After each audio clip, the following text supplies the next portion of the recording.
Allez, 9h35, toujours en direct pour cette 5e édition des matinales de la distribution, évidemment en direct et en digital cette année.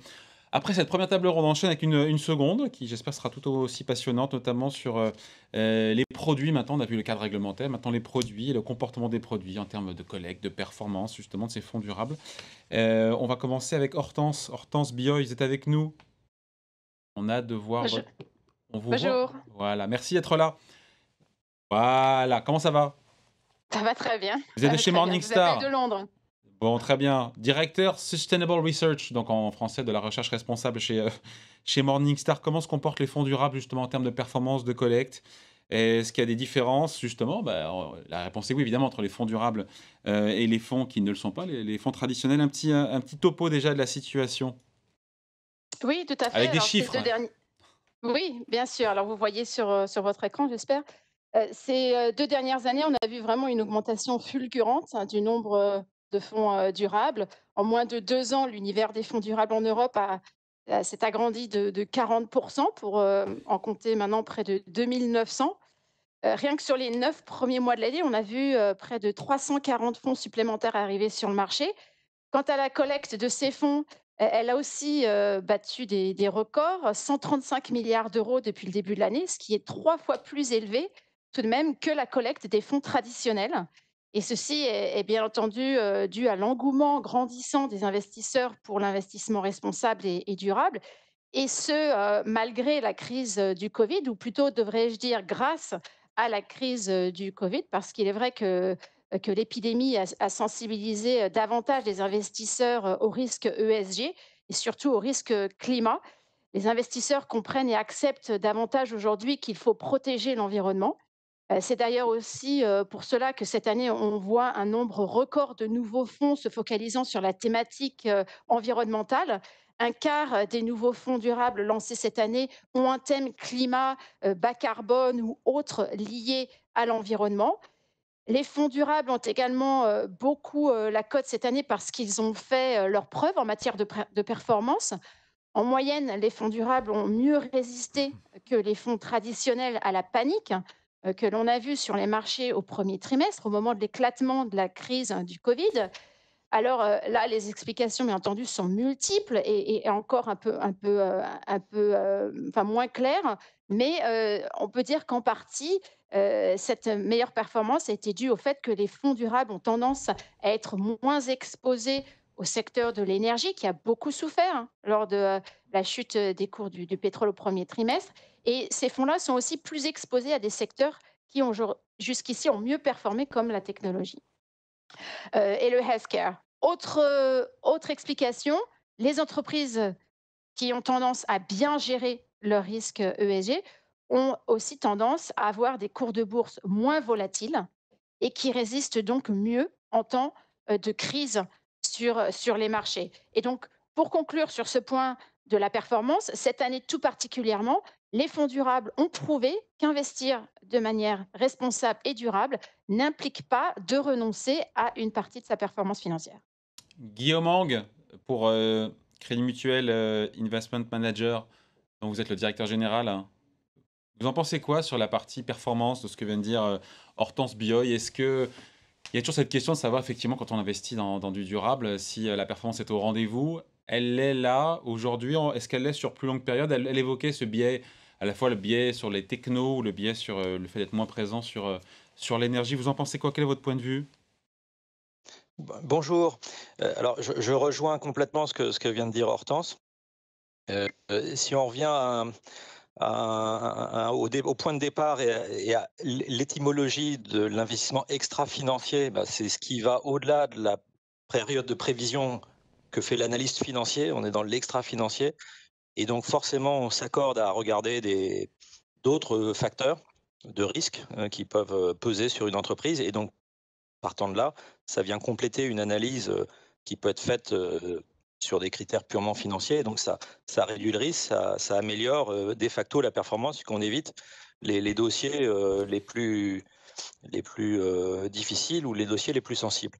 Après, le point d'attention, et Hortense l'a souligné, c'est que là où il y a le risque d'avoir une forme de tautologie dans ce que l'on observe, c'est le poids des valeurs tech et santé dans les fonds durables, notamment ceux qui ont des connotations climat, bas carbone.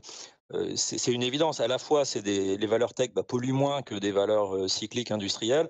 Et puis en plus, elles font partie de la solution, le cas échéant, puisque même si les serveurs d'Amazon polluent pour faire les systèmes de cooling system dans leurs fermes, néanmoins, on va moins émettre de carbone en faisant un WebEx ou un Zoom qu'en faisant 500 km ou en prenant l'avion. Bon, donc c'est une forme d'évidence. Et effectivement, on retrouve ce raisonnement circulaire où la tech a très très bien marché depuis cette année encore et l'an dernier, etc. Et on la retrouve dans les fonds durables. Donc les fonds durables marchent. Donc le risque et le souci que l'on a, c'est que s'il y a un retournement sectoriel, une rotation sectorielle, on puisse avoir de facto une performance moindre sur ces fonds durables. Et là, on se retrouvera un peu tous embarrassés dans l'argumentation qu'on développe, parce que on est confortable avec l'idée que ça fait sens de penser qu'en augmentant l'analyse, en réduisant le risque, on peut avoir une meilleure performance. Et si, à la faveur d'un retournement sectoriel, ça n'est pas le cas, on sera un petit peu à court d'arguments. Mais je rejoins plutôt là-dessus, clairement, la position d'Hortense et le sentiment que, a priori, en investissant dans des fonds durables, on a une meilleure performance et du moins une moindre volatilité. Très bien, merci. La parole maintenant à Karim. Karim Karmoud, bonjour. Bonjour. Président de Robeco France. Rapidement, vous en pensez quoi sur cette question-là de la performance? Et puis après, deux questions en une sur... voilà, maintenant, il y a les fonds durables et les fonds durables et les vrais du faux. Comment on sépare le bon grain de l'ivraie? Vous qui êtes pionnier quand même, pionnier en France et en dehors de France en matière justement d'investissement durable, voir tout le monde qui s'y met comme ça au débeauté. Vous en pensez quoi? Alors, tout d'abord, moi je pense qu'il faut avoir aussi une vision holistique du sujet. Hortense le disait et mon confrère également. Je pense que, alors en tout cas, c'est comme ça qu'on le voit nous chez Robeco. La durabilité a toujours été, c'est un moteur historique de création de valeur et de performance. On a vu ces 3 dernières années une émergence très importante de produits, d'ailleurs une arborescence intéressante en termes de performance. On le citait avec différents exemples. Ensuite, quand on parle de thématiques, la question qu'il faut se poser, c'est est-ce que l'ESG en soi déjà est une thématique? Parce que certains investissent dans l'ESG et déterminent, à partir du moment où ils font de l'ESG, ils font de la thématique. Et est-ce que cette performance est liée uniquement à l'aspect ESG en soi? Certains même d'ailleurs, vous savez, séparent le E, le S et le G pour en faire 3 thématiques. Moi, je ne crois pas que les deux sont dissociables. Guillaume le disait très bien, je pense que c'est tout un ensemble, c'est toute une démarche. Et puis le plateau d'avant le disait aussi, c'est toute une démarche qu'il faut avoir. Ensuite, on a vu ces dernières années des fonds thématiques nous offrir des performances très très bonnes, voire excellentes, et bien au-dessus du panier. Vous savez, quand on parle des fonds water, des fonds énergie propre ou bien-être au travail, typiquement. Ensuite, il faut aussi savoir, est-ce que ces performances sont liées purement à la thématique en soi, c'est-à-dire c'est une thématique qui est porteuse et qui pousse cette performance-là. Est-ce que ce n'est pas un effet de mode, finalement, un engouement, vous savez, sur ces fonds, puisque ces fonds collectent énormément, et Hortense l'a souligné, et qui crée cette hausse sur ces fonds, ou tout simplement un objectif en soi, c'est-à-dire que c'est tout un process au sein de la société qui nous permet de sélectionner les bonnes valeurs, d'avoir toute une démarche ISR. Moi, je crois que c'est plutôt ce point-là qu'il faut souligner, notamment sur des thématiques qui aujourd'hui sont tout au devant de la scène, qui sont les objectifs de développement durable, les ODD. On voit pas mal de fonds aujourd'hui s'intéresser à cette thématique-là. Nous l'avons fait chez Robeco à partir de 2018. Nous étions une des premières sociétés à le faire. Et on voit bien que ça délivre de la performance et que là aussi, ces fonds se comportent très bien. Donc, lié à la fois à la démarche que l'on peut avoir, moi, je pense que la performance est aujourd'hui plutôt très bonne et on montre que faire de l'ISR, ça dégage la performance, ça ne m'en détruit pas. Et c'est plus qu'une stratégie de gestion. Oui, pour vous, encore une fois, c'est vous qui êtes pionnier, je reviens à l'idée, c'est que vous êtes là depuis longtemps sur cette thématique-là. C'est pas, vous ne l'avez pas découverte il y a 1 an, quoi. Oui, c'est vrai. Moi, je crois que c'est plus une stratégie de gestion. En fait, on n'est pas là pour cocher une case. Faire de l'ISR... Il y a trop de gens qui cochent des cases, selon vous? Alors, il ne veut pas dire du mal de ses petits copains. Non, je ne dirais pas de mal, je ne suis pas là pour ça. Cela dit, nous, on fait ça depuis très longtemps. Vous le citiez tout à l'heure, on est pionnier, donc on a un certain recul, une certaine expérience en la matière. Moi, je crois que faire de l'ISR, c'est être acteur durable. C'est-à-dire que c'est répondre à un certain nombre de besoins générationnels, de générations, hein, d'hier, d'aujourd'hui et de demain. C'est aussi relever un certain nombre de défis dans son organisation. C'est donner un peu de sens à tout ce que l'on fait. Ces défis économiques et sociaux sont extrêmement importants parce que ça contribue à justement gérer ces enjeux et puis aussi les pousser plus loin. Prenons le contexte du Covid, qui est un bon exemple. On est en plein dans un contexte très spécial. On a vu l'émergence de la RSE, hein, la responsabilité des entreprises d'un point de vue sociétal et social.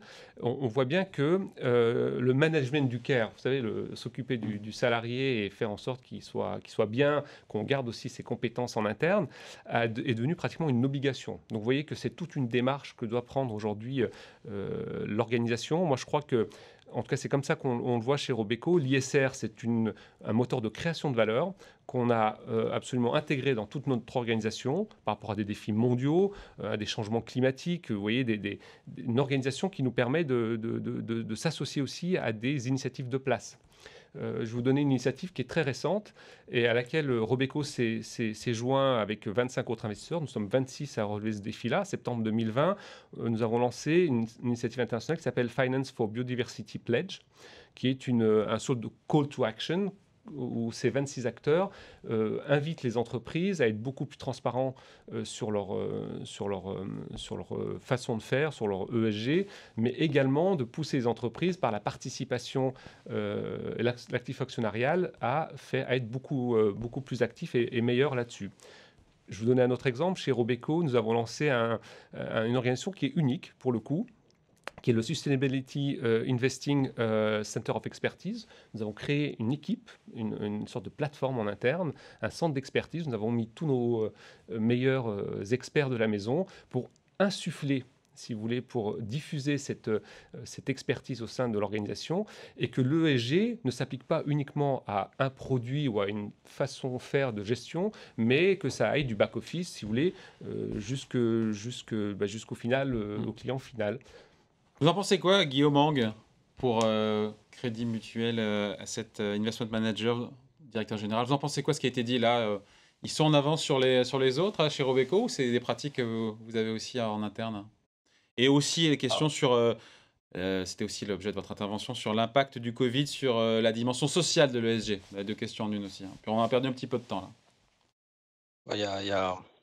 Il y a plusieurs dimensions dans la question que vous posez. Le fait de déployer une démarche ESG est quelque chose qui est activement mis en place chez les différents producteurs que nous commercialisons, donc que ce soit Crédit Mutuel Asset Management ou BLI, Banque de Luxembourg Investment, qui sont les principaux producteurs au sein de notre centre métier. L'ensemble de la démarche ESG irrigue les fonds et les méthodologies de gestion des gérants. Et au-delà de ce qui est déployé au sein de la gestion, c'est également une démarche d'entreprise, mais je dirais d'entreprise au niveau du groupe et des engagements que le Crédit Mutuel prend dans le domaine. Donc effectivement, il est difficile d'être crédible sur des thématiques ESG, ISR si en tant qu'entreprise, soi-même, on n'adhère pas et on ne se l'applique pas à soi-même. Et là, je rejoins le propos de Karim là-dessus. Voilà. Ensuite, effectivement, on voit fleurir des fonds. Alors, il y a des fonds généralistes, ESG, et puis des fonds thématiques. Un point important qui me semble intéressant de souligner, c'est que lorsque vous proposez aux investisseurs, et notamment aux particuliers, un fonds thématique, eh bien, vous lui racontez une histoire.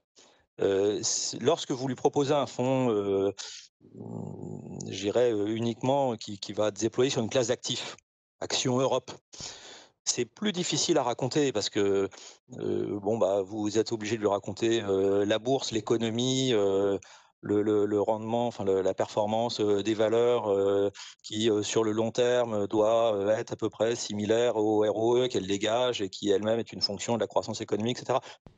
déjà là, vous avez perdu votre client. Parce que Mm. les clients ne sont pas des économistes, ne sont pas forcément des boursiers, ne sont pas des spécialistes. Quand vous êtes sur un fonds thématique, vous l'emmenez vers une histoire. Ouais. Exemple, les accords de Paris, la nécessité de réduire les émissions carbone de 45% d'ici d'ici la prochaine décennie. Le client y adhère et à partir de là, vous lui démontrez que les valeurs que vous avez sélectionnées s'inscrivent dans Dans cette ce cadre. démarche. Ouais. Et là, il est beaucoup plus prêt à vous suivre, à rester investi dans la durée et y compris à accepter des périodes de volatilité ou de sous-performance parce que c'est une thématique auquel il croit. Et ça, c'est quelque chose qui est très, très vertueux, très positif. Merci Guillaume Ang. Hortense Bioy, on ajoute quelque chose sur ce qu'on a dit jusqu'à présent, sur ce que vous voyez chez Morningstar dans ce panorama qu'on a fait tout à l'heure ensemble, notamment entre le vrai du faux ESG, ceux qui sont les fonds avec les cases à cocher, ou les vrais fonds de conviction entre les thématiques, les fonds généralistes. Oui, oui, alors, effectivement, il est important de bien comprendre qu'il y a toute une palette de fonds et qu'ils n'ont pas tous le même rôle à jouer dans un Mm. portefeuille.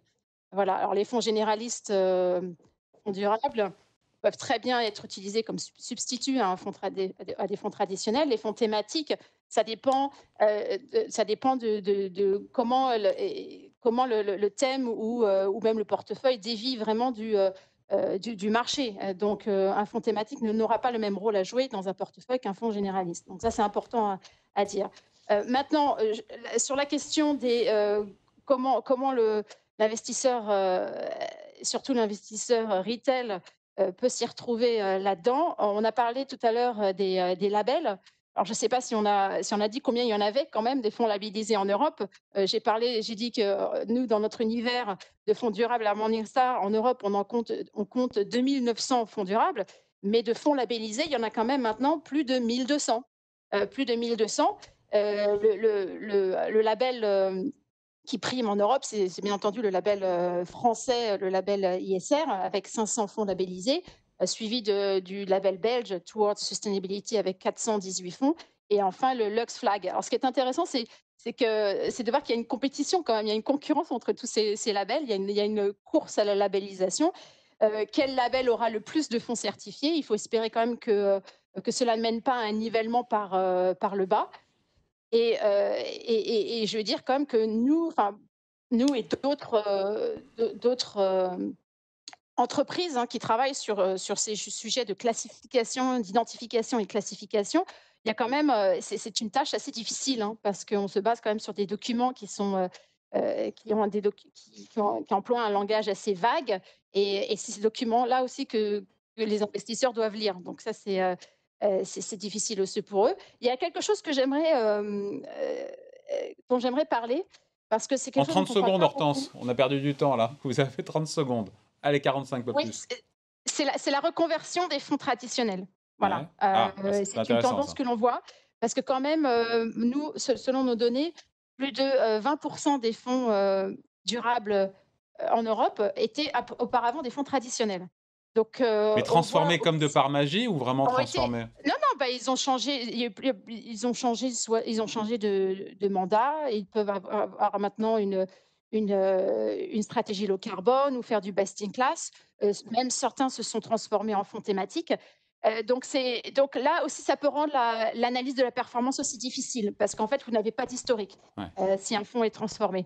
Donc ça, c'est une tendance que l'on regarde de très près et que l'on trouve intéressante, puisque finalement, on voit bien que c'est cette vague de l'ISR, de l'ESG qui envahit finalement le marché. Merci Hortense, vous parliez de la concurrence entre les labels. Bah, justement, cette concurrence maintenant, elle existe pour le coup entre les fonds ESG avec les fonds traditionnels non ESG, et même entre les fonds ESG entre Guillaume Ang pour Crédit Mutuel Investment Manager. Vous en pensez quoi, cette double concurrence? Bah, c'était aussi un peu C'est le sain ou sujet pas? de la. Je sais pas si vous m'entendez? Ouais. Oui, je disais, c'était un peu le sujet de la précédente table ronde. C'est le maquis des labels en Europe qui rend la lisibilité pas forcément aisée pour l'investisseur final. Alors, le client institutionnel a des équipes et tous les outils pour un peu faire le tri entre tout ça.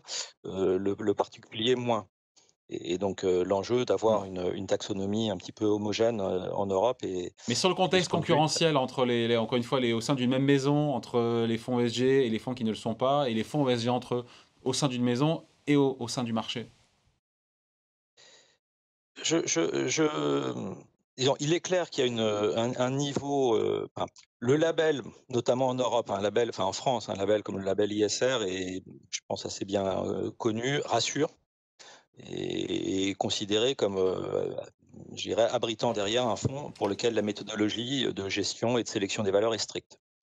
Les autres labels européens sont non moins stricts, mais éventuellement moins connus de l'épargnant français.